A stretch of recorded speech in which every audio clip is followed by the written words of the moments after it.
about me taking the Cali, dog. I swear I'm going back. I said I'm going back to Cali, sunny California, where the cars sit up when the party stage jumping, cuz especially in the valley. Lime in the coconut, got workers going gnarly, going hard in the party, and it don't stop. Get low when the beat drop, get wet when they see us, cause they know who we be, but them southern hospitality niggas treating women so good that they say they gotta get with us. Say they love our steeds and the way we talk make them quiver. Try love in the place to be, I saw rockin' Hennessy, if we going hard, then just wait a while. Hey guys, I'm CG Webster. This Buddi3 Da Gawd. I'm gonna be doing him some pool. Man, I'm gonna do him in some pool, but I'm gonna ask him some questions along the way. Let's see how it goes. Where are you from? I'm on Nebraska, born and raised, north side, stand up. Yeah. See, I came down here to Tallahassee 2011, came down here for school. Yeah. And in the pursuit, you know, music, Omaha wasn't too big of a market when I left. You know, Yeah. So, you know, I tried to see something a little better for what I was trying to do with my life. So Tallahassee was the answer as far as school and music. It made the most sense. So how would you describe your music? Is it hip hop? Is it trap music? Is it Nah. good? Like what? Actually, I like to, in the words of KRS-One, you know, hip hop is higher, infinite power helping our people. Yeah. So hip hop is definitely what I would describe my music as. It's not necessarily rap or trap music. Actually trying to uplift the people, trying to teach the people about something through my music. So it's inspirational? Oh yeah. Trying to change the world. You know, Through your music? Which ironically is the name of one of my biggest tracks right now. People seem to really be gravitate towards the positive image. Yeah. Actually, had a couple people just walk up to me out of the blue, like, you know, the music is real positive, man. Really? Yeah. I mean, you know, you got so much music talking about bitch this, bitch that, Shoot you know, that touching niggas down like, pussy. yeah. Like, it's cats out there that's really living that life. Yeah. But at the same time, you Not know, everybody. even they want to smile. You know, Yeah. They want to hear something positive every Yeah. once in a while. You know, so. So who were your influences when you were younger, listening to music? As a, like, when it comes to rap artists? Growing up, my influences was really what I would see on TV, like, you know, see on Rap City, the basement, you know what I mean? Yeah. Something that jumps out to me right now is Busta, you know, that early Busta, that energy. Oh, that yeah. When he was skinny. Yeah, He had yeah. no big old head and Right, yeah. right. You know, that, Check my style. exactly. When I'm correct. that really got me into it, just the energy that he brought. The classics, you gotta give ode to the classics, Jay-Z, Nas, you know, Diggable Planets, Far Side. Also, I grew up, you know, my dad and my uncle grew up when hip-hop was really jumping, so, you know. Like the 70s, the 80s, exactly, oh my god. exactly. The hip hop, So oh you my. got that Cool in the Game, you know what I mean? You got, you know, all those African damn bottom, you know what I mean? All these. You got Curtis Blow talking about the breaks, you know what I mean? So that all played a role in it too. I wouldn't say any specific artist in really just my love for the art form. Yeah. My love for the art, I love hip hop, and what it really means to the people. You know, at the end of the day, hip hop is the voice for the voiceless. So, That's how it is. exactly. And I think over time that kind of got lost. Yeah, do you think it got lost, like, into the mainstream? Oh yeah. I mean, you kind of look at the history. The more mainstream that the music got, the less profound the message got. Yeah, because when it started getting more popular, it started getting to the chains, the big cars, nice clothes, big money. Like, And even I'll say in the 90s when hip hop was starting to really get oh, then you started to really get it shine, you know, Tupac, I would say, is probably one of the artists that still had a message in his music, but he achieved mainstream success at a great level. But even Tupac had a thug in him. Yeah. You know, so that kind of relationship between the thug and selling records versus the true essence of what hip hop is, you know, it's kind of, it hasn't really reached the harmony yet. Yeah. Kind of out. I'm sure a lot of people will say the music, you can't be positive as hell now. Like, No, you're you talking can't. about positivity, you're talking about uplifting the people. You can't. might You as really well- can't. Yeah. You could, if you're a popular artist like Kendrick Lamar, that song "I," that's a positive song. But think about if he would have came out with that song instead of the other single that he came out with. True. I think if Kendrick would have tried to break, would have tried to cross over mainstream, but I mean, I've been listening to Kendrick since 2008, 2009, I think, when the Overly Dedicated project came out. Yeah. You know, the first Kendrick track I heard was The Heart. Yeah. You know, The Heart Part 2. And I was just like, who is this? You know, it was really nothing I ever heard before. So he reached underground success, but when he crossed over the mainstream with Drink, you know, the Polo, Drink, I think that was a smart move, because if you listen to it, he's really touching on everybody's desire to fit in. Yeah. You know what I mean? Everybody kind of trying Want to keep be up- on an influence and stuff like that. want to turn up, trying to keep up with the Joneses. But you know, I think if he tried to break with a track like I don't think it would have worked as well. Not insane. You know. And that's the bad thing about it. I mean, you can say the same thing about TV. Like, we can have positive TV, but who's really going to watch that? True, and It's a lot all of about the times- ratings at the same time. True. I mean, that this kind of question that I struggle with a lot of times. It's like, does art imitate reality, or does reality imitate art? You get what I'm saying? It's like shows like Real Hip Hop, you know, Housewives, or you know, whatever. Bad Girls Club are the people that's, you know, living everyday lives that's not on TV that are seeing these images.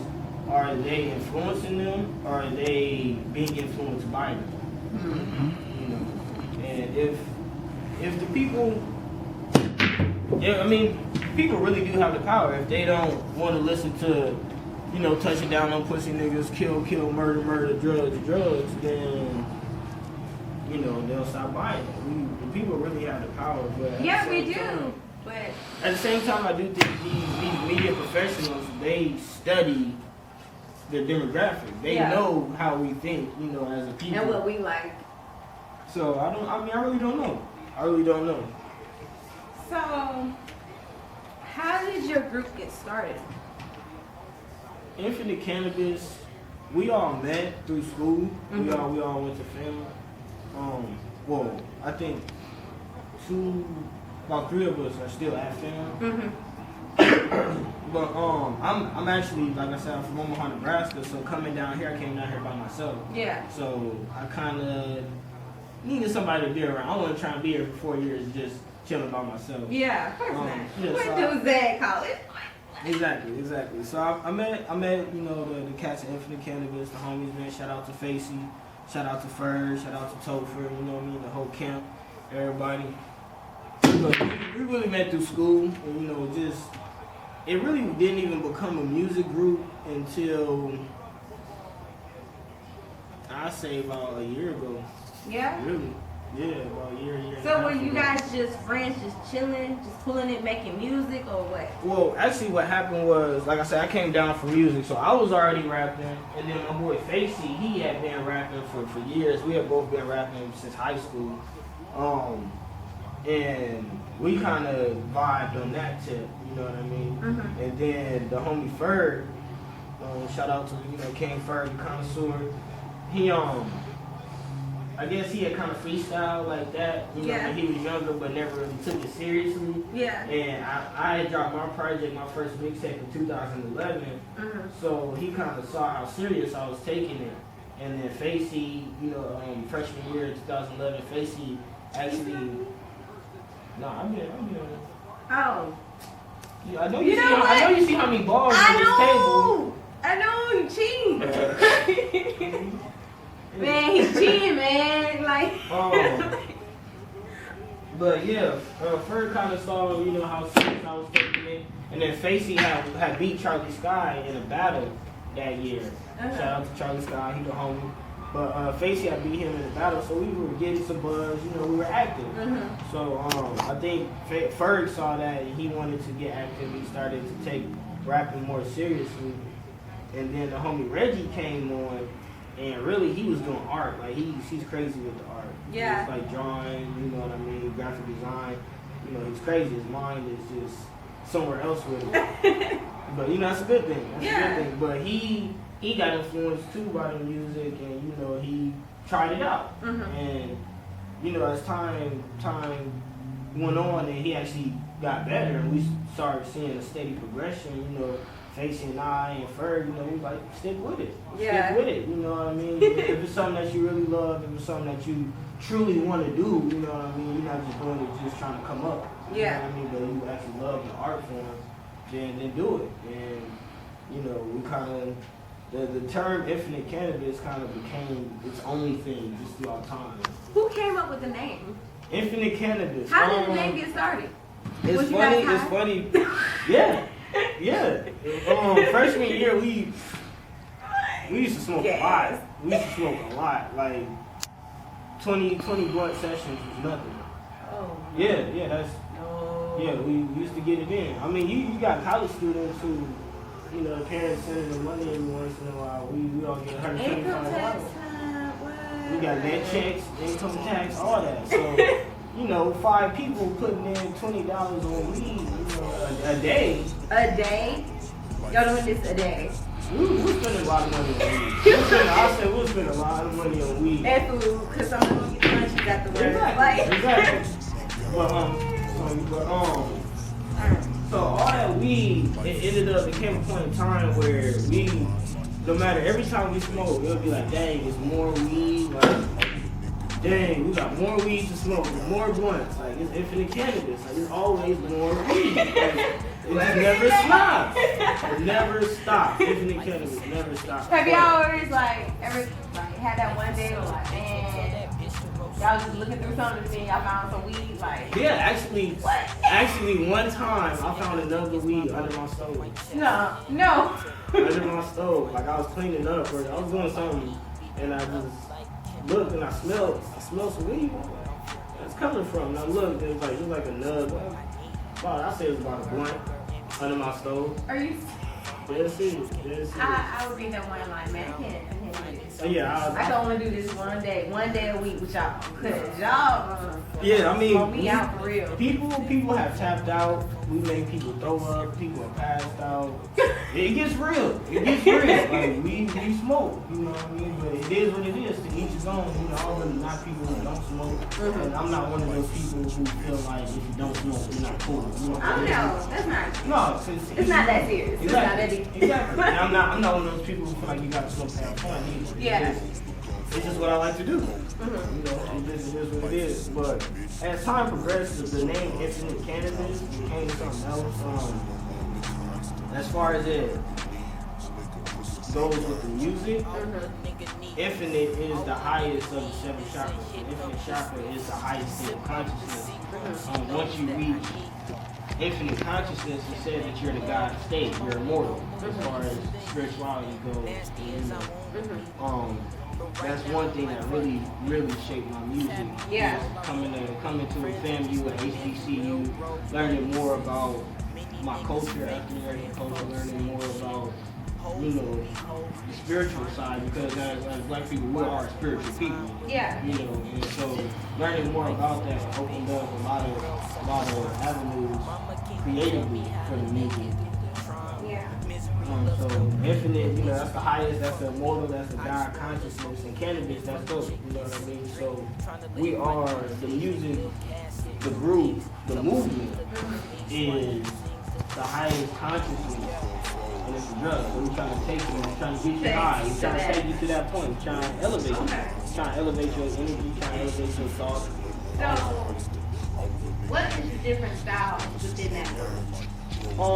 Actually, I'm the only one from Infinite Cannabis that's not from Florida. What? I'm the only one that's not. Well, actually, my homie Moose, who's been gone for a couple years, but shout out to Moose, he's up in Cleveland. Yeah. He's actually one of our producers. But as far as active members that's here now, I'm the only one that's not from Florida. So my sound is more so straight hip hop. Well, heavily hip hop influenced, New York, northern kind of sound. Okay. I would say Ferg and Two Tats, or they're from, Ferg is from Fort Lauderdale, Two Tats is from Miami.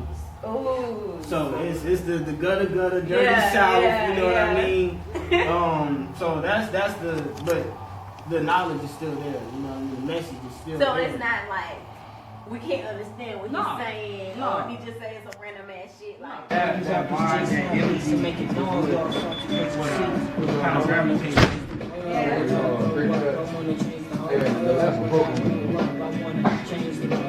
Higher infinite power kind of. I mean, you even got infinite in hip hop, Infinite Cannabis.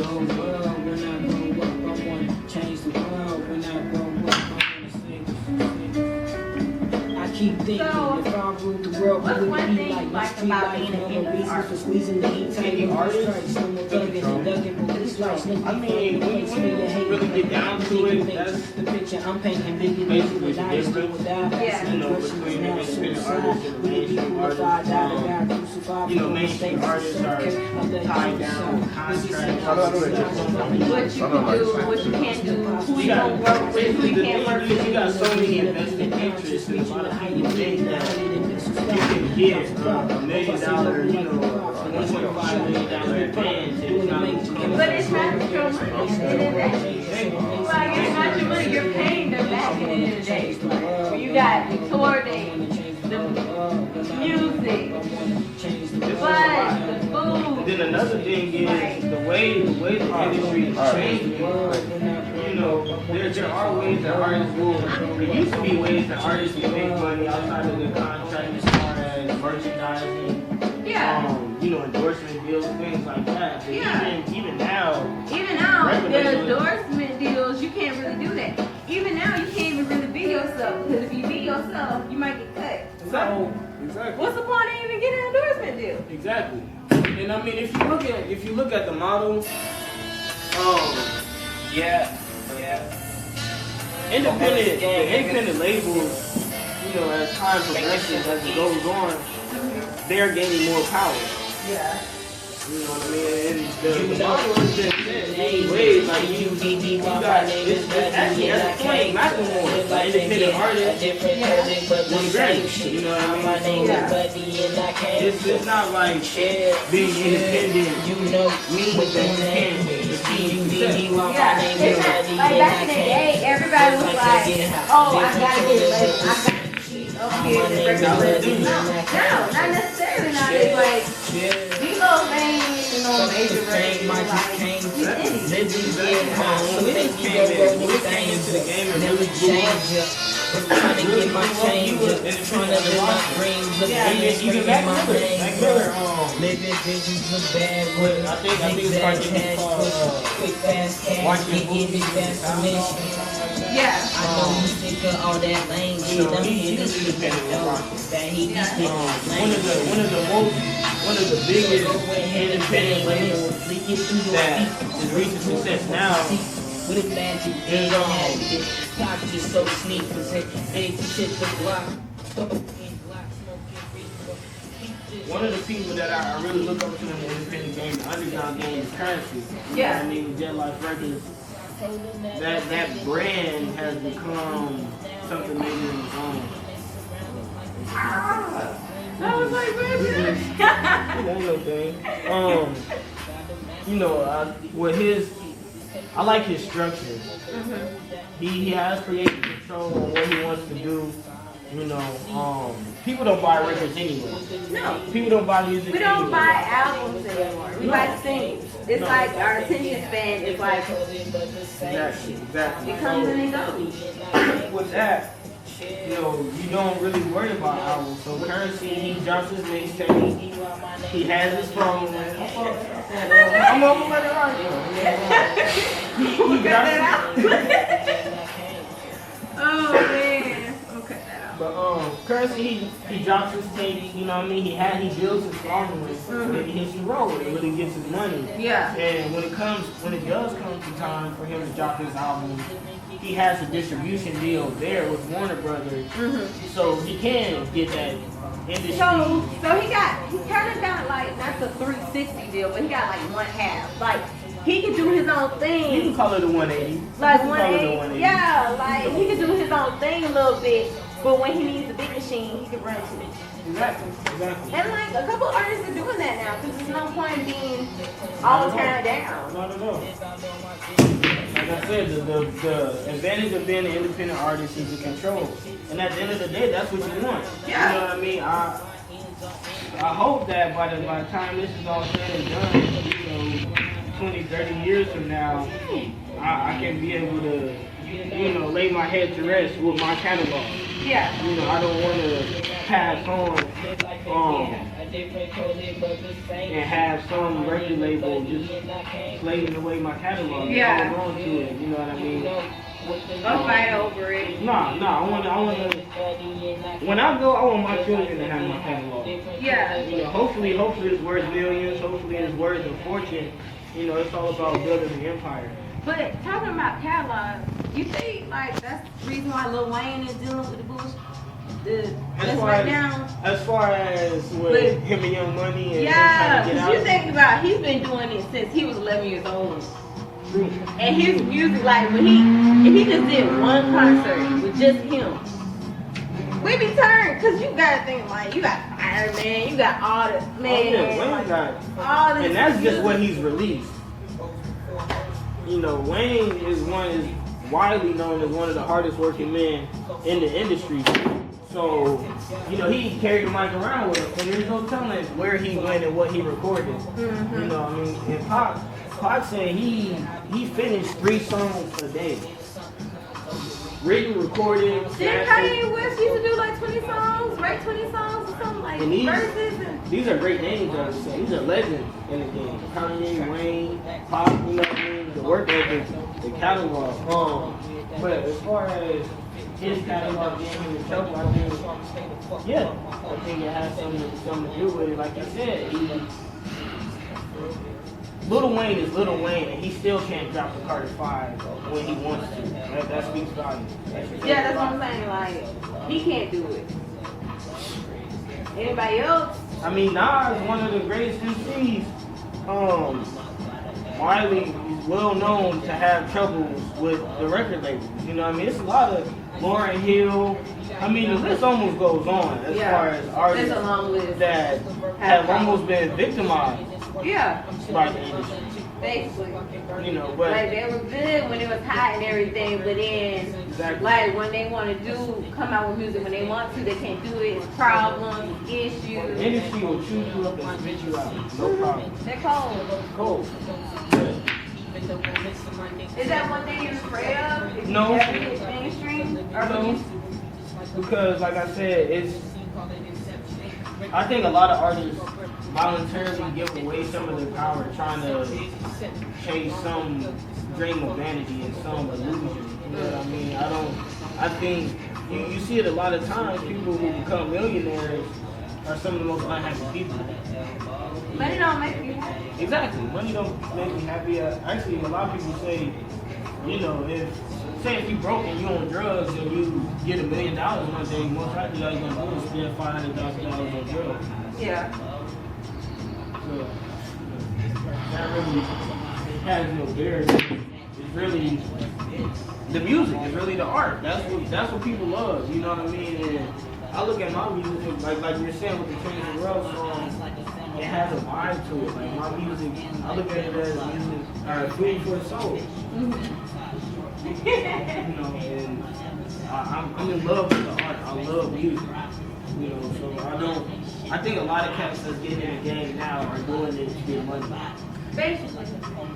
And you see that a lot of times. But you gotta think about the ones that picking. They're picking like, what's that dude? Go on my chains.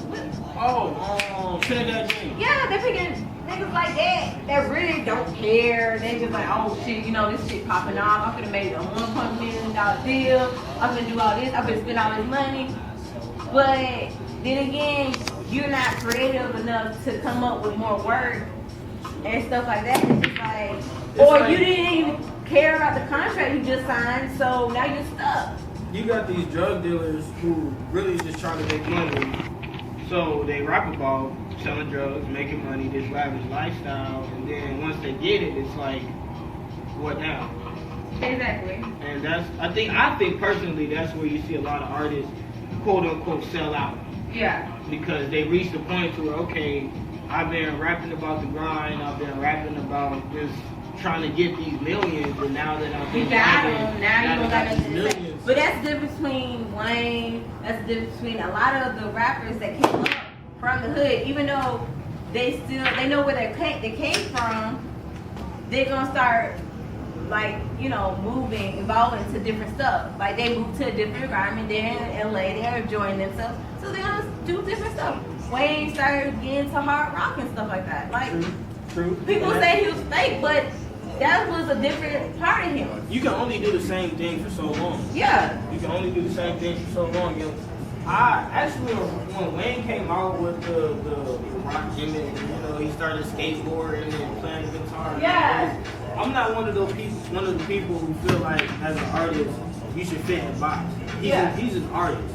He's not a rapper. He's an artist. Mm-hmm. So, you know, everything that he does, from the hair to the clothes he wears, to the way he handles himself, to the music, it's all artful. You know, it's all a message. It's all one product, one brand. But you got artists like Trinidad James. I don't see Trinidad James moving past gold on my chain, popping my sweat. What is that about? You got artists like Drake. You know, people say what they want about Drake, but Drake's been in the game for a while now. He's been in the game for some years. Yeah. He's been relevant for some years. Yeah. Which, as you can see, it's hard to do. It's hard to do in the game. But I think And staying consistent. But I think a part of that is remembering where you came from. Talking about life. Yeah, because he talks about his life. He talks about his mom. He talks about his dad. He talks about his relationships. He talks about current events, the beef that's going on between him and Tyler. You know, Yeah. it's something that you can continuously connect with as a person, because I think a lot of artists they blow up from connecting with their fans because their fans are living this lifestyle. They, you know, you grow up talking about the grind, talking about trying to get this million, talking about the struggle. But people can relate to. People can relate to the struggle. And then once you get there, You talk about millions of dollars, you know what I mean? I'm not driving a Bugatti. You know, realistically, I don't have 20 bitches just all on my dick right now. You know what I mean? I'm just playing nobody the guy. You know what I mean? I have some interest, but I'm not macking like that. You don't hear me talking about that. So like a lot of artists talk about really bullshit. they really do at the end of the day. So, like, what projects coming up for you? Like, what's going on with you? Right now the name is kind of up in the air, but I am looking at working on a project, the first single of which will be Change the World. So look out for that. All right.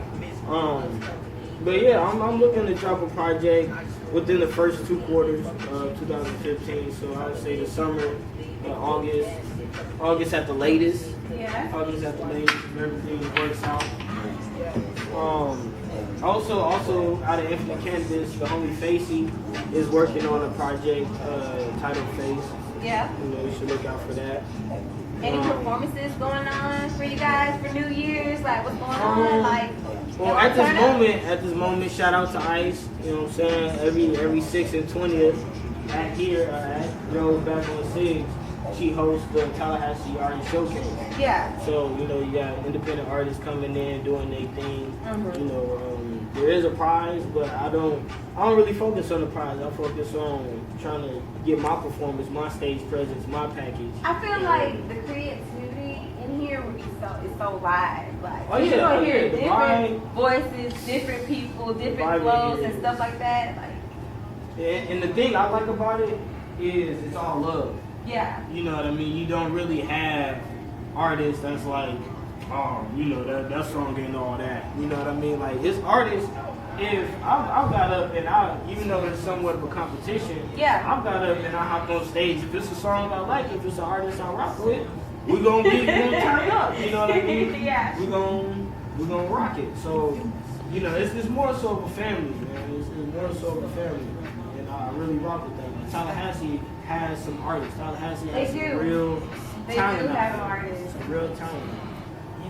So besides that, I'm still working on it. You know, I'm still trying to build the brand, get the listeners, get my fan base up.